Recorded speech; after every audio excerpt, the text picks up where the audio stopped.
안녕하세요, 한상입니다. 오늘 소개해드릴 차는 기아 K7 프리미어 하이브리드입니다.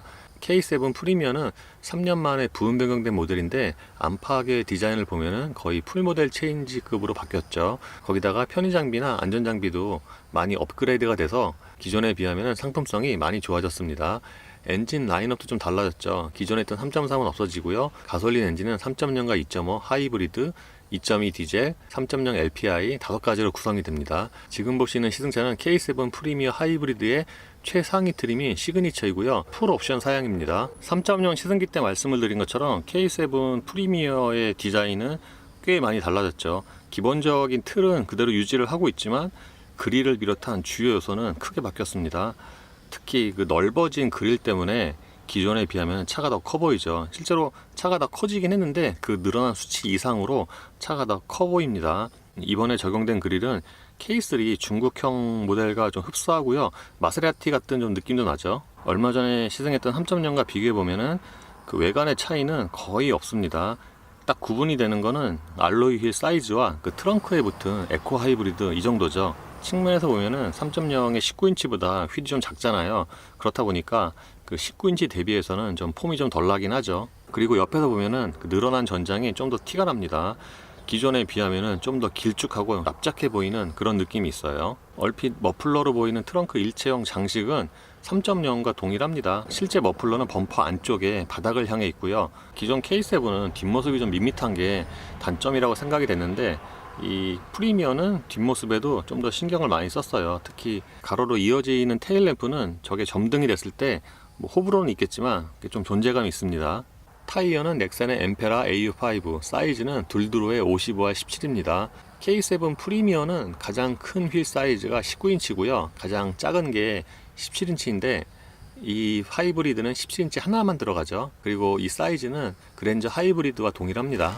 3.0 시승기 때 말씀을 드린 것처럼 K7 프리미어의 실내는 굉장히 좋아졌죠.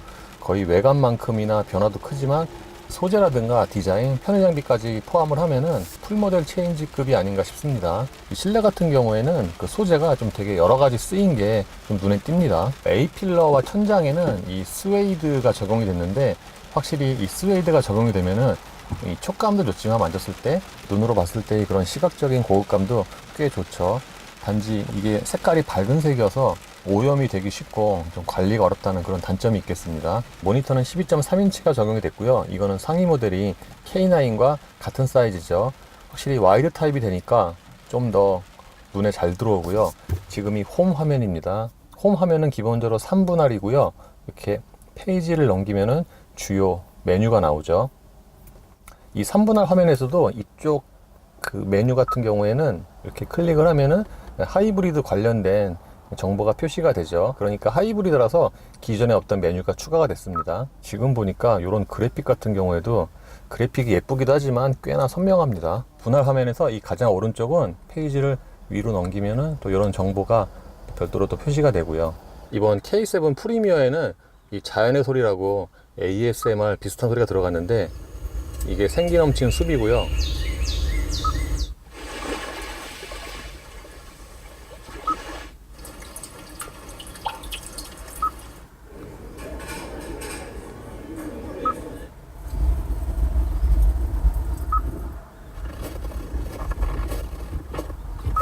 저는 이게 아이디어는 좋은데 굳이 이거를 차 안에서 들을 필요가 있을까 싶기도 하고요. 그리고 소나타에 가장 먼저 적용된 빌트인 캠도 있는데 지금 보시는 거는 오늘 녹화된 거고요.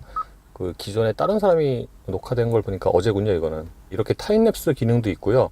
이거 같은 경우에는 스마트폰과 같이 연결을 할 수도 있고요. 그리고 이 버튼은 USB에 옮기는 거고 이거는 저장이죠. 여기서 이 버튼을 누르면은 지금 현재의 후방 카메라 상황이 디스플레이가 됩니다. 이 내비게이션 안내 음성은 딱 두 가지밖에 없어요. 경쾌한 여성 음성과 부드러운 남성 음성. 이 음성으로 안내합니다. 최근에 탔던 베뉴만 해도 이 안내 음성이 4가지가 있었는데 의외로 K7 프리미어 하이브리드는 2가지밖에 없네요. 이번 K7에는 카투홈도 있는데 지금 유보가 설정이 안 돼서 사용을 할 수는 없네요. 지금은 어라운드 뷰 화면이고요. 이 버튼을 누르면은 이렇게 앵글을 달리해서 볼 수도 있습니다.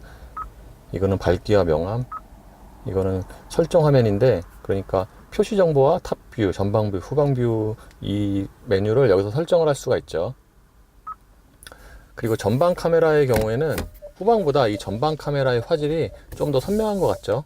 이 K7은 실내의 전반적인 소재가 균일하게 괜찮은데 이 시선이 밑으로 내려갈수록 하이그로시가 좀 더 많이 쓰였어요. 예를 들면은 이 모니터 주변에는 하이그로시 별로 없잖아요. 계기판 근처도 그렇고. 근데 이 공조장치와 기어 레버 쪽으로 갈수록 하이그로시가 좀 많이 쓰였습니다. 이 공조장치 같은 경우에는 이 버튼이 상당히 많죠. 엄밀히 보면 여기가 이제 공조장치만 있는 게 아니라 그 모니터와 관련된 주요 버튼도 여기 쭉 나열이 되어 있는데, 요즘의 트렌드에 비춰보면은 이 센터 패시아 쪽에 버튼이 좀 많은 편입니다. 이 커버를 열면은 스마트폰 무선 충전 패드와 USB 단자 두 개가 마련이 되는데, 저는 이 무선 충전 패드 그 위치와 각도가 꽤 괜찮은 것 같아요. 이렇게 충전이 된 상태에서도 얼핏 핸드폰이 좀 보이거든요. 이 전자식 기어 레버는 길이가 짧고요. 사용법은 간단합니다. R&D는 그 앞뒤로 한 번씩만 움직이면 되고요. P는 이렇게 버튼을 눌러주면 되죠. 그리고 그 D 상태에서 차 문을 열면은 자동으로 P로 체결이 됩니다. 이 기어 레버 뒤쪽에는 버튼이 좀 오밀조밀하게 모여 있죠. 드라이브 모드가 다이얼식으로 바뀐 게 눈에 띄는데, 기존의 그 버튼식에 비하면은 좀 더 직관적이고요. 센터 패시아에 있는 버튼들과 달리 여기에 적용된 이 버튼들의 그 눌렀을 때의 촉감은 좀 떨어지는 편이에요. 이 통풍 시트는 3단계인 것을 감안을 하면은 생각보다는 소리가 그렇게 크진 않고요. 이 방석이라든가 등받이에서 나오는 그 바람은 꽤 시원한 편입니다. 센터 콘솔 박스의 용량은 적당한 편이고요. 그 폭은 좁은데 좀 길고 생각보다 깊이가 좀 있어요. 그리고 이 안쪽에는 USB와 C볼트가 마련이 되어 있고요. 앞쪽에 USB가 3개가 있는 거죠. 그러니까 스티어링 휠은 이 지름이나 그 림의 굵기는 적당한 편이고요. 이 손에 잡히는 감각도 괜찮은데 이 가죽이 약간 좀 미끄러운 감이 있어요. 그리고 스포크에 적용된 이 버튼의 사용 편의성도 꽤 좋은 편입니다. 참고로 스티어링 휠은 이 조절도 모두 전동식이에요. 계기판도 12.3인치 디지털로 바뀌었죠. 하이브리드라서 기본 그 계기판 화면 디자인이 에코 모드입니다. 참고로 드라이브 모드에 따라서 계기판 디자인이 바뀌죠. 총 3가지네요. 지금 보시는 것처럼 화면 구성은 동일합니다.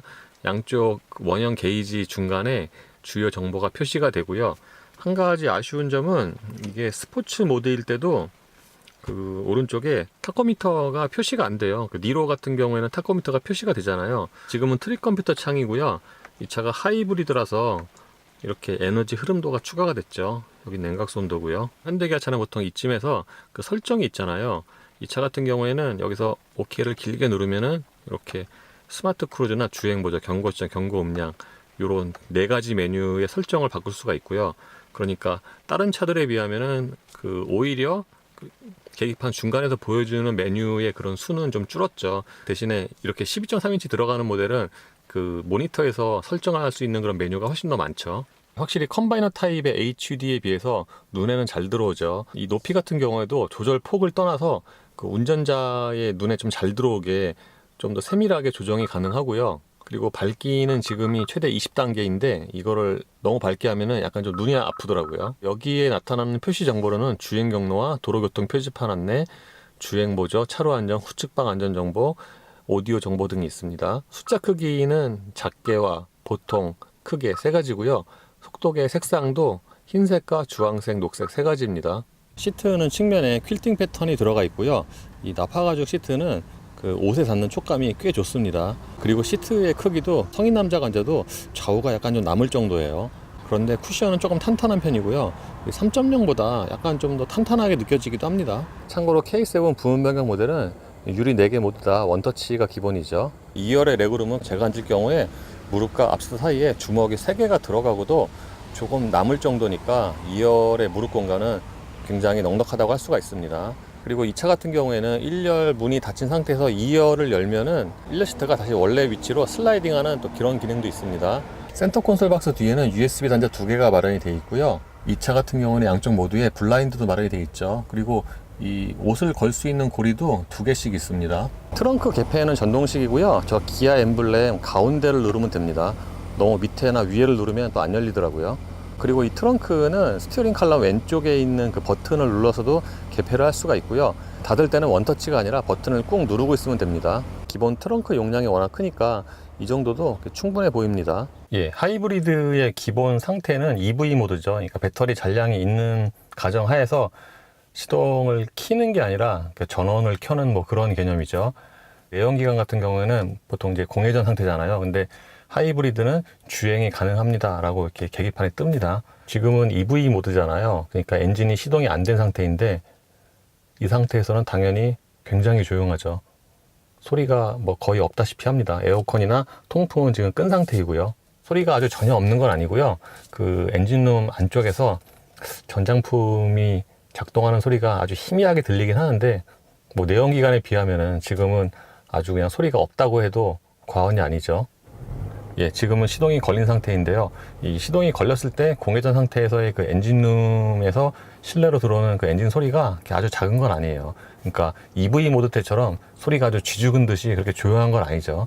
일반 내연기관 차와 그렇게 아마 큰 차이가 없다고 해도 무방한데 EV 모드 상태에서의 그 소리가 워낙 없다 보니까 상대적으로 좀 더 크게 들리는 면은 있죠. 그리고 엔진이 시동된 상태에서는 이 공회전 때 진동이 조금 있어요. 이 운전대라든가 시트로 전달되는. 그러니까 이 차가 준대형 차고 가솔린 엔진이잖아요. 그걸 감안을 하면은 엔진이 시동이 됐을 때 운전대나 시트로 전달되는 그 진동은 좀 있는 편이에요.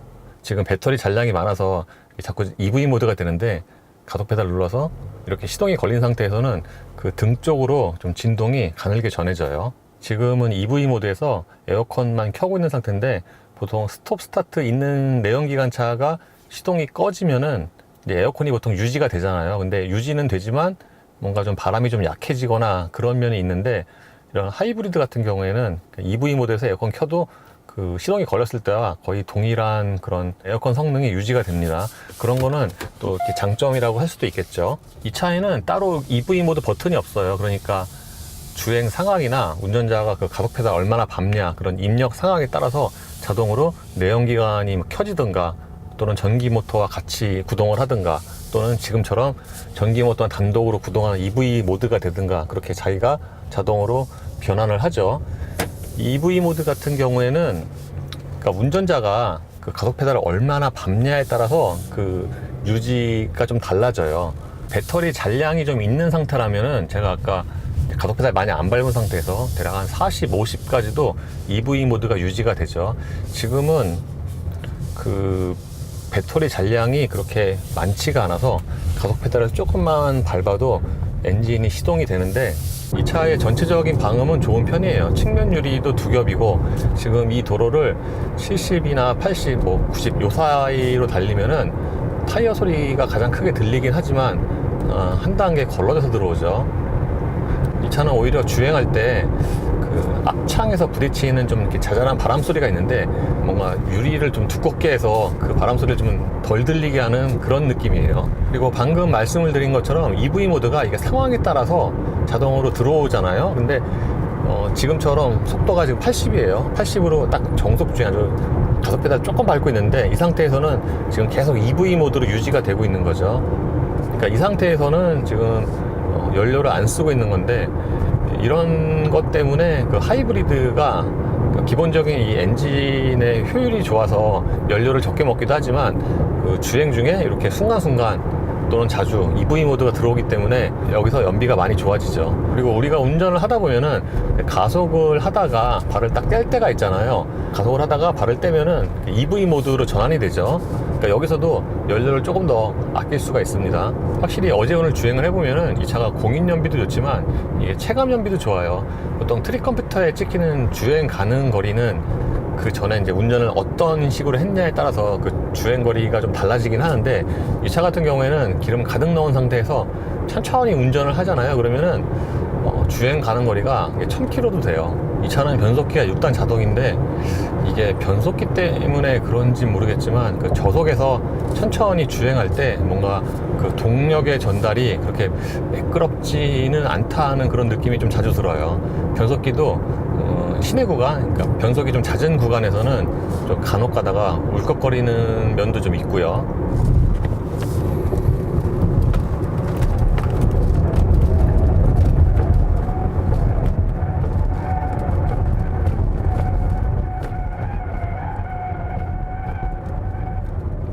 재작년에 그랜저 하이브리드 시승할 때 오히려 2.4보다 그 동일한 코너에서 차가 좀 가라앉는 느낌, 그러니까 속도가 뭐 아주 빠르거나 스포티한 거동은 아닌데 같은 코너에서 차가 좀 더 그 가라앉는 느낌이 있다고 제가 말씀을 드렸는데, 제가 K7 2.4나 뭐 지금 나온 2.5를 못 타봐서 같이 비교는 못 하겠지만, 이 하이브리드는 바로 얼마 전에 탔던 3.0에 비해서 동일한 코너에서 차가 좀 더 뭐 가라앉거나 뭐 그런 느낌은 또 별로 없어요. 오히려 3.0에 비해서 코너링 성능은 좀 더 못한 것 같아요. 그러니까 좀 접지가 좀 덜 된다고 해야 되나? 좀 그런 느낌이 있습니다.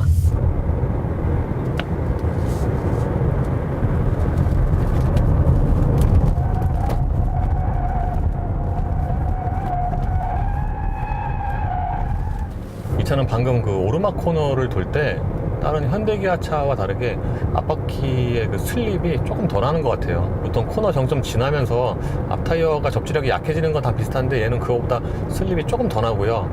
그래서 그 거의 마지막에 지날 때 운전대 그 조향을 조금 더 해줘야 되죠. 이게 다른 차 같았으면은 뭔가 좀 스포티하다 그런 느낌이 있는데, 이 차는 접지력이 좀 약하구나 그런 느낌이 더 있어요.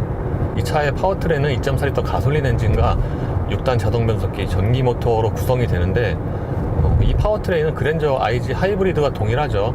그래서 가속력도 거의 같습니다.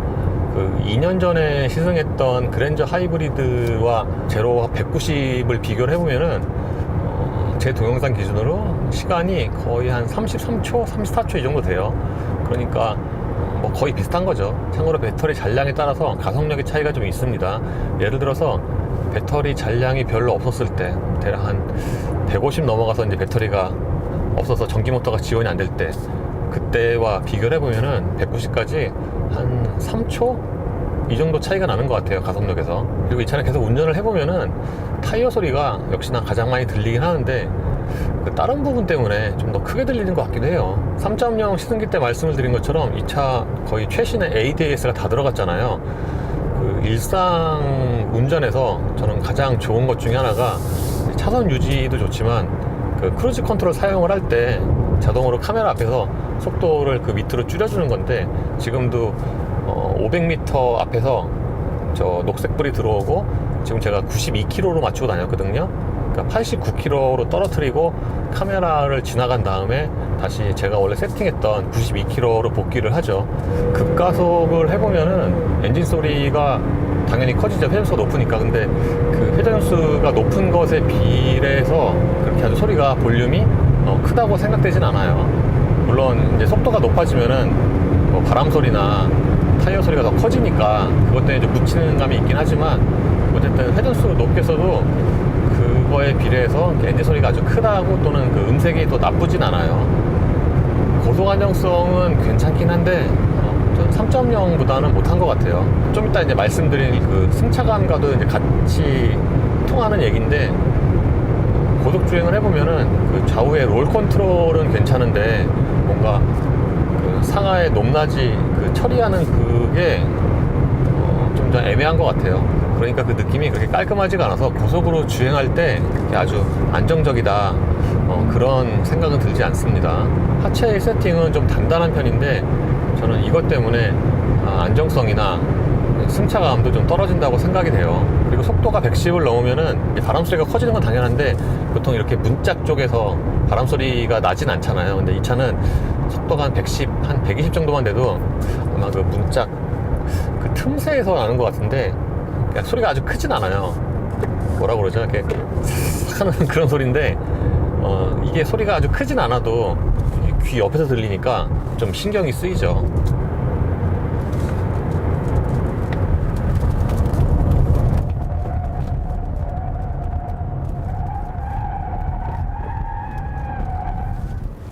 한번 빨리 돌면은 뭔가 차가 출렁출렁은 되는데 차선을 벗어나고 그러진 않네요. 참고로 이 차는 운전대 무게가 조향할 때 좀 가벼운 편이고, 저속에서 특히 EV 모드에서 정차할 때 이렇게 돌리잖아요. 그러면은 진짜 여성 운전자도 되게 쉽게 돌릴 것 같아요. 그 정도로 좀 가벼워요. 이 차가 공인연배가 16이 넘는데 정속 주행 연비도 잘 나오는 편이에요. 지금은 EV 모드라서 92km로 정속 주행인데 EV 모드가 유지가 되고요. 이때는 당연히 저 그래프가 그냥 끝까지 가죠. 그리고 엔진이 들어왔을 때 제가 항상 확인하는 곳에서 보니까 시속 89km로 정속 주행할 때 거의 25km로 고정이 되더라고요, 리터당. 보통 다른 그 내연기관 차들은 시속 90으로 정속 주행하면은 그래프가 되게 왔다 갔다 하거든요, 편차가. 근데 얘는 거의 딱 25에서 거의 고정이 되는데요. 뭐 가끔 좀 떨어질 때도 있지만 어쨌든 시속 90으로 정속 주행하면은 아무리 못해도 리터당 20 이상은 나오는 것 같아요. 그리고 시속 110에서도 거의 20 이상 나오고요. 한 21, 20 이 정도 나옵니다. 이 차에도 K9과 같은 후측방 모니터가 들어갔는데 이 방향지시를 켜면은 그쪽에 그 화면이 비추는 거죠. 이게 K9 때도 말씀을 드렸지만 화질이 되게 좋고 눈에도 잘 들어와요.